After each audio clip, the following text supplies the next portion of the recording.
Okay guys, good morning. So, today's video ay isi-share ko sa inyo yung nag-message sa akin. So, may nag-message po sa akin about sa ETF. So, ano ba yun? Pangalan niya dito. Tristan. Si Tristan ang pangalan niya. So, ang sabi niya dito sa message niya, sabi niya, hi ma'am, napanood ko mga video mo sa YouTube tungkol sa ETF. Sabi niya, ask ko lang, paano yung mga modules? 11 subject kasi ako. Di ko alam gaano kabilis matatapos isang module, sabi niya. So, marami siya ditong sinend sa akin.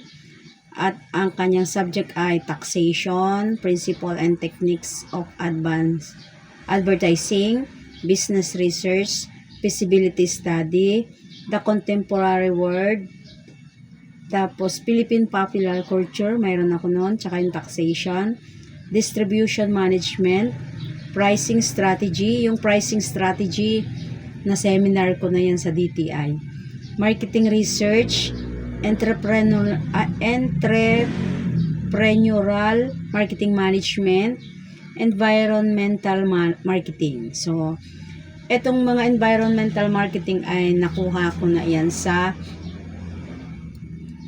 good governance. Yun. I-share natin. Salamat sa panonood mo dito sa ating YouTube channel. At sana po ay na-inspire ko po kayo. And, yun. Sa lahat ng mga gusto at gustong-gusto ay gumagawa tayo ng ring curtains. Sa lahat po ng mga gustong makakuha ng kanilang mga degree, ayan, nangingitim yung ating labi at hindi nyo nakuha noong kabataan nyo, ay pwede pa po tayong kumuha ngayong taon na to, at pwede pa po sa susunod na mga taon. So, sa lahat po ng mga may gusto na maging degree, makakuha ng degree, 4 years course po yon, ay pwede po kayong pumasok sa ETF.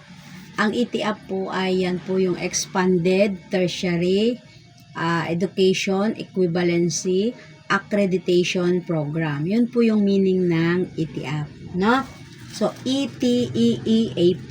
So, yan po yon. So, ang ETF po ay programa na nakapaloob po yan sa CHED. So, CHED po yung nag-handle. At sa lahat po ng mga eskwelahan ng kolehiyo, maging sa Maynila, sa mga probinsya, ay nagbibigay na po sila ng mga oportunidad. So, may mga region lang, or sabihin na po nating Luzon, Visayas, Mindanao, NCR, ay marami po ang nag-o-offer. So, isa na po doon ang PUP, kung saan po tayo doon ay nakapag-enroll. So, tayo po ay taking ng BSBA, Major in Marketing Management. So, dahil yun po yung experience natin, more on sales. So, marketing or multimedia, yan, pwede tayo dyan. So, yun po yung aking kinuha. At tama-tama naman, nag-swak po doon sa ating kurso, ang BSBA. Yung pong BSBA, yan po yung Bachelor of Science in Business Administration. Major in Marketing Management tayo. So, tama-tama naman po na nag-swak po yung ating yung ating course doon sa ating experience. Kasi yung experience natin more on sales, no? More on sales po tayo. So, ang sales na napasuhan ko ay sobrang dami. Naging promodizer ako ng Advan, naging sales clerk ako ng surplus shop sa SM South Mall, naging promodizer tayo ng mga iba-ibang produkto like cortina nga, tapos bedsheet, yung mga ganyan. Naging promodizer tayo sa mga supermarket. Tapos meron din tayong experience about sa mga appliances, no? And then dati kasi more on mga palengke lang ako, ganyan. Basta may pera, basta mayroon akong pambibili ng pangkain ko, okay na ako doon. So, hindi po ako maselan, hindi po ako naghahanap ng kung ano-anong mga papasukan. So, sa ngayong panahon na ito, ang high school graduate po ay kaparehas na po ng mga college level. For example po ay, ang hindi lang po nila kaparehas, like for example, gustong mag-doktor, mag-lawyer, mag-CPA, yung mga ganun, no? So, yun yung mga tawag dito, pwedeng pasukan noon ng mga high school graduate, ng mga old curriculum. Pero ngayon kasi, naging K-12 na siya. So, yung K-12, nag-iba na, no? Kumbaga sa standard, tumaas ng kaunti, no? So, iba na po yung K-12 program kumpara po sa high school graduate curriculum noong unang panahon. So, kaya ako, high school graduate, old curriculum ako. Kaya ang ginawa ko, nag-upskill ako. So, yung pag-upskill naman ay nasa inyo po yan, nasa inyo pong pamamaraan. Kung paano nyo naman po yun ay tutuparin. Yan, no? So, ako, ang nangyari po sa akin is sobrang tagal. Sobrang tagal, no? Mga 31 years in the making tayo, mga suke. So, nag-start tayo ng ETAP last year. Nakahabol tayo sa 2024-2025 na summer. Tapos, nung first sem ng 2025-2026, nakahabol din tayo. So, ngayon naman po ay graduating na tayo at naghihintay na lang tayo ng approval. Sana, yan, ipag-pray nyo po na maging okay ang lahat at makagraduate na po tayo ngayong taon na ito. Diba? So, napakatagal. Kung hindi ko man nakuha nung kabataan ko, ay pinipilit ko po nakuhanin ngayon. So, tulungan niyo ako mag-pray, no? Para makuha natin yung diploma natin this year. At ngayong March po yung schedule kasi ng application ko. So, sana ma-approve po tayo by God grace, no? At hindi tayo magkaroon ng problema. So, yun nga, sa lahat po ng na-inspire ko at nag-gusto, umpisa nyo na mag-research ng school na gusto nyong puntahan. At kung mga taga dito po sa probinsya, Region 1, Region 2, Region 3, marami po, no? Like for example, sa Region 2, sobrang dami dyan. Cagayan Valley yan, no? Tugigaraw, yung mga yon. Yung isang pinsan ko, ay pamangkin ko na yon sa pinsan ko, nag-doctorate po siya sa bandang Isabela na. So, marami dyan. Marami po yung mga ETAP program na nagke-carry na ngayon ng mga eskwelahan.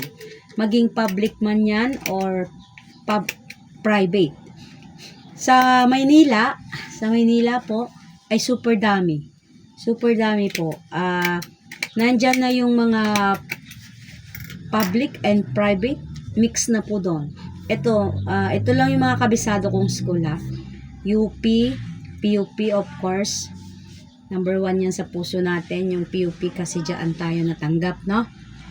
New Era University, Arellano, Lyceum, Women's, Philippine Christian Academy, meron yata doon. Tapos, ano pa ba? Yun lang po yung kabisado ko. Yun lang yung kabisado ko.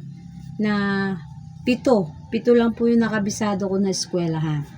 Pero marami pa pong school dyan sa Maynila na nagke-carry ng ETAP. Hindi ko lang po makabisado lahat. Pero yun lang yung kabisado ko. So ngayon, kung nakapili na po kayo ng inyong mga school, mag-email na po kayo doon. At para malaman nyo po kung ano po yung mga requirements. At saka kung ano po yung enrollan nila, kailan, hanggang kailan. Yun. Tapos, paano yung assessment nila, ganon. So, kailangan po mag-email po kayo doon.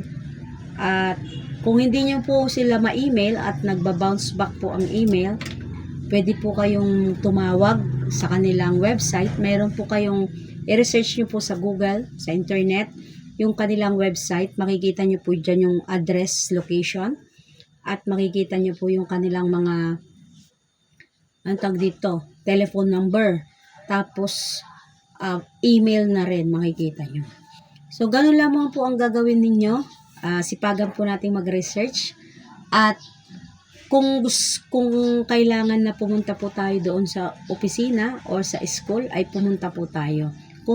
Kaya mas maganda pipiliin nyo yung pwede ninyong biyahein, kung pwede nyong puntahan. So ako, mas pinili ko sa NCR kasi yun yung talagang gusto kong school eh.